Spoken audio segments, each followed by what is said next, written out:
কথা বলা লাগে, কেউ জেনাবেন না, সবার চেষ্টা করেন কিছু শিখার। যদি এই সোনালী যুগটা কীভাবে উদ্ভাসিত হবে, অনুসরণ কীভাবে হবে। وعلم آدم الأسماء كلها।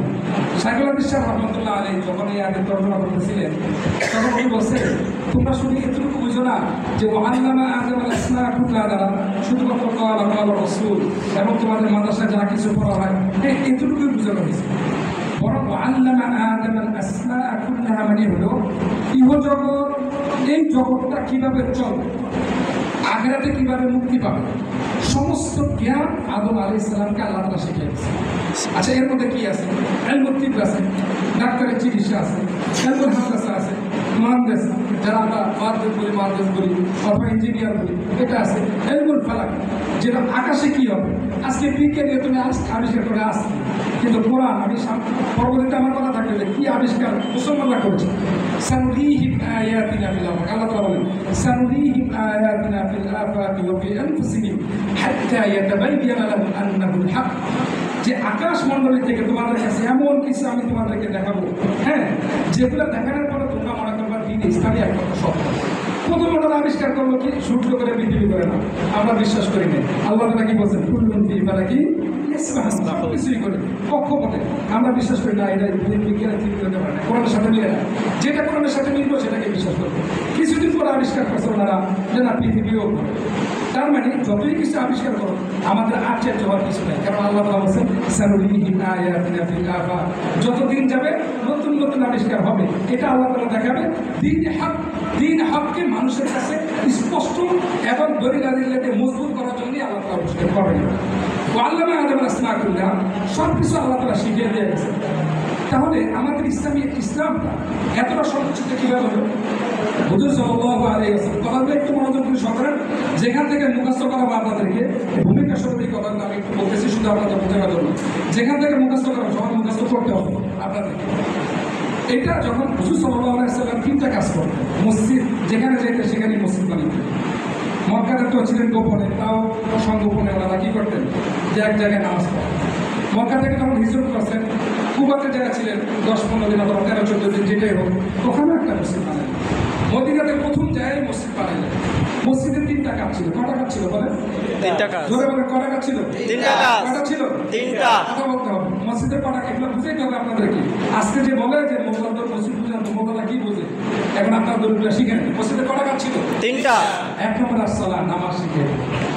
2 নম্বর তালিম, জ্ঞান শিখে। সমস্ত জ্ঞান, শুধুমাত্র এই আমাদের মাদ্রাসা ভিত্তিক জ্ঞান না, হ্যাঁ, ডাক্তারি চিকিৎসা যা কিছু সব কিছু শিখবে।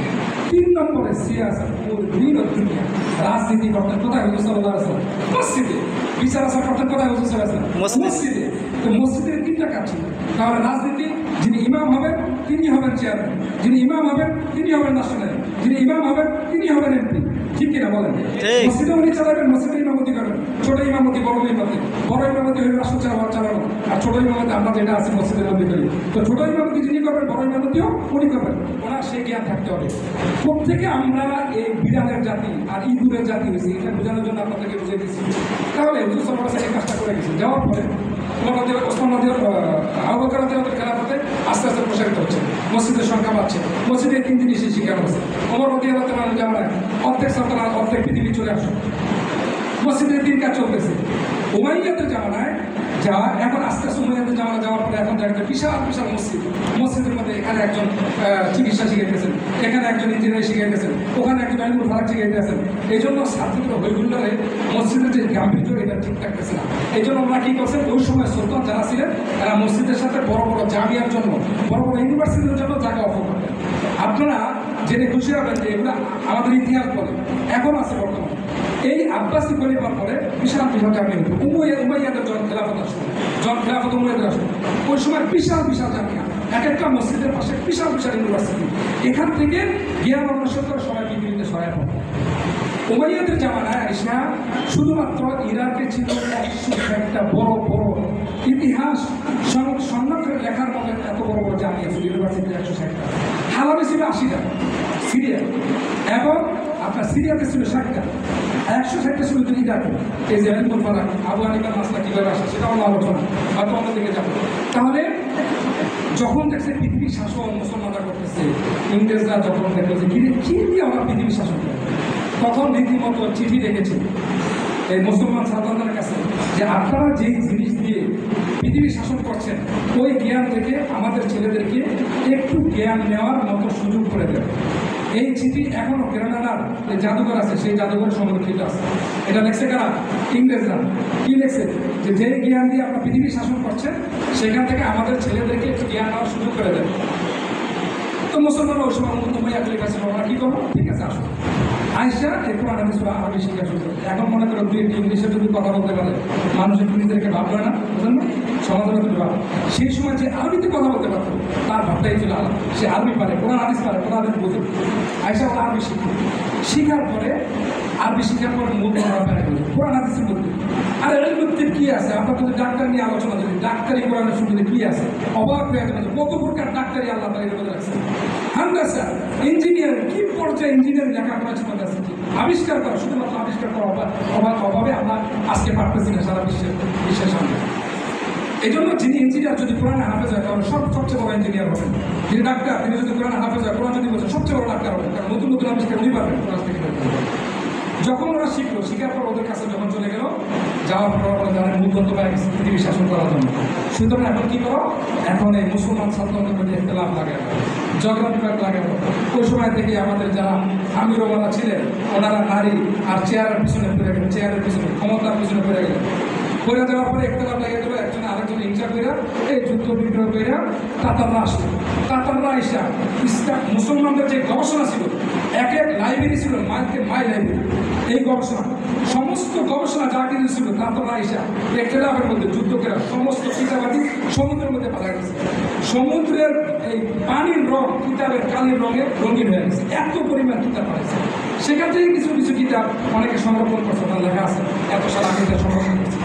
এই গবেষণা যখন চলে গেছে, যাওয়ার পরে ওরা কী করবো? রেড কেলার নামে, এদের নামটা মনে রাখবেন, রেড কেলার। কি নাম?